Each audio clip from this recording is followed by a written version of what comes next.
पहले उपन्यास समझते हैं, फिर हिंदी उपन्यास पर आ जाएंगे जल्दी ही। उपन्यास को लेकर जो शुरुआती 2-3 बातें समझनी है। एक तो ये कि उपन्यास क्या है, कहां से आया है, कैसे आया है और उसमें क्या खास बातें होती हैं। उपन्यास शब्द को अगर आप बांटेंगे तो ये उप प्लस न्यास आज के लिए नया तरीका है इसको समझने का। एनसीईआरटी की पुस्तक ने इसको ऐसे समझाया हुआ है। न्यास का मतलब होता है ट्रस्ट। आपने सुना होगा कि महात्मा गांधी का एक सिद्धांत था ट्रस्टीशिप का सिद्धांत, उसको हिंदी में क्या बोलते हैं, न्यासिता का सिद्धांत। तो न्यास का मतलब ट्रस्ट होता है और ट्रस्ट का मतलब हिंदी में होता है थाती। तो आप कहेंगे थाती से अच्छा ट्रस्टी लग रहा है हमें, तो थाती का मतलब क्या है? थाती का मतलब यह हुआ, अच्छा एक और शब्द सुना होगा आपने, अमानत। सुना है अमानत? हाँ, कुछ कुछ अमानत जैसा।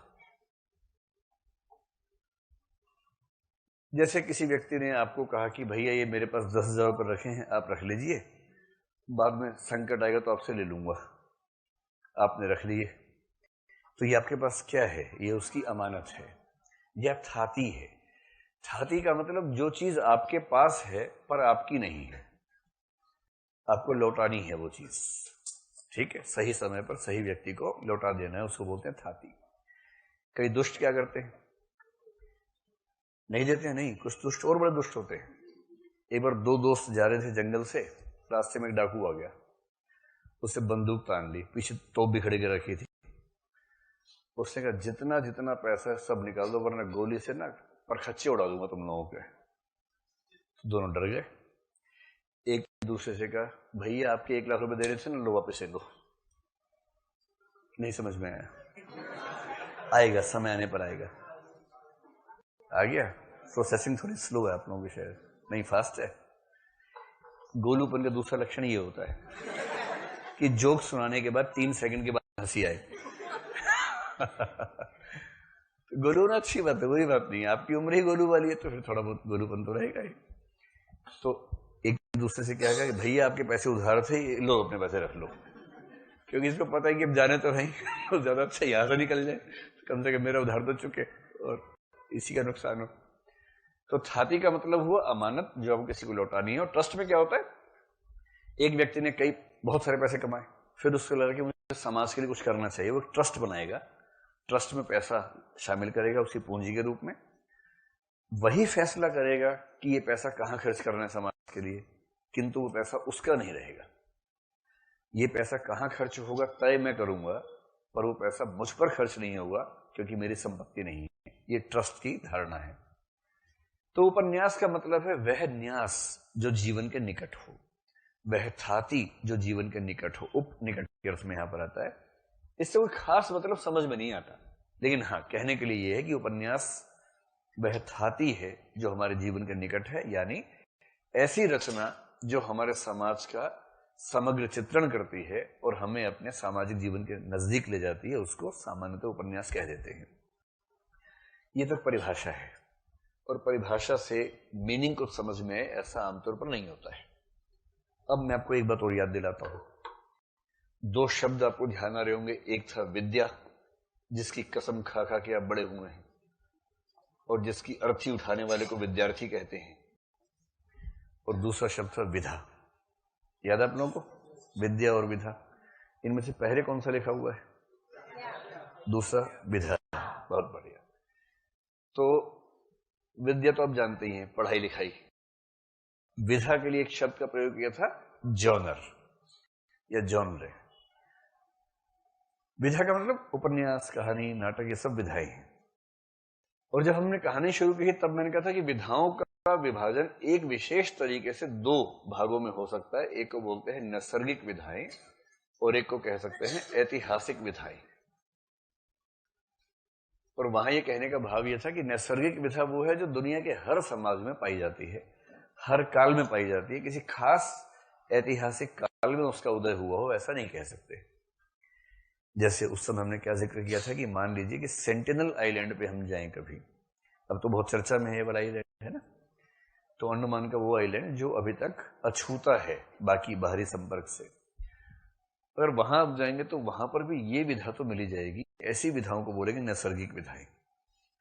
वहां भी छोटे छोटे बच्चे होते ही होंगे, उनको सुनाना ही पड़ता होगा, लोरी सुनानी पड़ती होगी। तो नैसर्गिक विधाएं साहित्य में कौन कौन सी मानी जाती है? एक तो नाटक मानी जाती है, एक कहानी मानी जाती है कि किसी ना किसी रूप में कहानी रहती है, एक गीत होता है। ये तीन विधाएं दुनिया के हर समाज में आपको मिल ही जाएंगी, कितना भी आदिम समाज हो मिलेंगे। बाकी विधाएं आमतौर पर ऐतिहासिक हैं, और ऐतिहासिक का मतलब जो इतिहास के किसी खास दौर में कुछ विशेष परिस्थितियों के एक साथ इकट्ठा हो जाने की वजह से डेवलप हुई। और ऐतिहासिक विधाओं में सबसे महत्वपूर्ण विधा का नाम है उपन्यास, जो कि आप आज से पढ़ना शुरू करेंगे। इसलिए कहानी पढ़ते समय हमने इस बात पर ज्यादा ध्यान नहीं दिया कि कहानी की शुरुआत कैसे हुई। हमने सिर्फ इतना कहा कि भारतीय परंपरा में कथाएं लिखी जा रही थी, पंचतंत्र की कथाएं, जातक कथाएं, हितोपदेश की कहानियां, वो सब लिखी जा रही थी। हाँ, आजकल हम जिसे कहानी कहते हैं वो ट्रेंड अलग है। तो पश्चिम से जब शॉर्ट स्टोरी मूवमेंट आया, उस मूवमेंट के प्रभाव में जो कहानी लिखी गई, वहां से हिंदी कहानी की शुरुआत हम मान लेते हैं। एडगर एलन पो नाम के एक व्यक्ति का जिक्र किया था, जिनके शॉर्ट स्टोरी मूवमेंट की धूम मच गई थी। ये सब याद है आपको। अब क्योंकि उपन्यास एक ऐतिहासिक विधा है, इसलिए आपको यह समझना पड़ेगा कि वो कौन सी परिस्थितियां थी जिन परिस्थितियों ने उपन्यास के विकास को प्रभावित किया। किन परिस्थितियों में उपन्यास पैदा हुआ पहली बार दुनिया में, और कौन सी परिस्थितियों में उपन्यास भारत में पहली बार विकसित हुआ, हिंदी साहित्य में पहली बार विकसित हुआ। आपके पाठ्यक्रम में एक शब्द लिखा है उपन्यास और मध्य वर्ग का संबंध, या उपन्यास और यथार्थवाद, ऐसा कुछ लिखा होगा। यूजीसी के सिलेबस में लिखते हैं उपन्यास और मध्य वर्ग का संबंध, उपन्यास और पूंजीवाद का संबंध। और इसी का एक दूसरा तरीका कहने का उपन्यास और यथार्थवाद का संबंध। तो आज हम दो तीन शब्दों पर गौर करेंगे। एक तो उपन्यास और यथार्थवाद में क्या संबंध है, दूसरा उपन्यास और मध्य वर्ग में क्या संबंध है, पूंजीवाद से क्या संबंध है, औद्योगिकरण से क्या संबंध है। क्योंकि दुनिया के पहले उपन्यास 18वीं सेंचुरी में लिखे गए। 1739 ईस्वी में एक उपन्यास छपा, उसका नाम था पामेला। कुछ लोग कहते हैं कि वो दुनिया का पहला उपन्यास है, कुछ कहते हैं वो दुनिया का पहला प्रसिद्ध उपन्यास है। सैमुअल रिचर्डसन का उपन्यास है, और ये इतना बड़ा सफल उपन्यास रहा, इतना बड़ा बेस्ट सेलर बना, लोग पागल हो गए इसको पढ़ पढ़ के, तबाह हो गए। जैसे आजकल सारे के सारे छोटे बच्चे एक खास उपन्यासी सीरीज को पढ़ते हैं, जेके रोलिंग की लिखी हुई, क्या नाम है उसका, हैरी पुत्र, हैरी पॉटर। हाँ, उसका हिंदी अनुवाद है हरिपुत्र, कुछ लोग बोलते हैं हरिपुत्र है। तो हैरी पॉटर, इतनी मोटी मोटी किताबें आती हैं, और मैं देखता हूँ छोटे छोटे बच्चे, जैसे मेरा अपना बेटा भी अभी वो 7वीं क्लास में पढ़ता है, और पढ़ता नहीं है, जाता है स्कूल, मतलब उसको पढ़ने का शौक नहीं है। मेरे जैसा ही, मैं भी नहीं पढ़ता था, वो भी नहीं पढ़ता है, लेकिन वो इतनी मोटी मोटी किताबें मंगवा के रखी हुई है हैरी पॉटर। उसमें जब डूबता है तो 2, 3, 4, 5 घंटे उसको होश नहीं रहता है। फिर उसको बताना पड़ता है कि भारत में हो और अभी भूत प्रेत आसपास नहीं है, हम ही लोग आसपास हैं, कि खाना खा लो, आ जाओ। तो समझ में आता है, ऐसा डूब के पड़ता है। यही हाल पामेला का था। पामेला उपन्यास को पढ़ने वालों का यही हाल था। और ठीक यही हाल हिंदी के एकदम शुरुआती उपन्यासकार एक हुए देवकी नंदन खत्री नाम के। उन्होंने एक उपन्यास लिखा चंद्रकांता, और फिर लिखा चंद्रकांता संतति।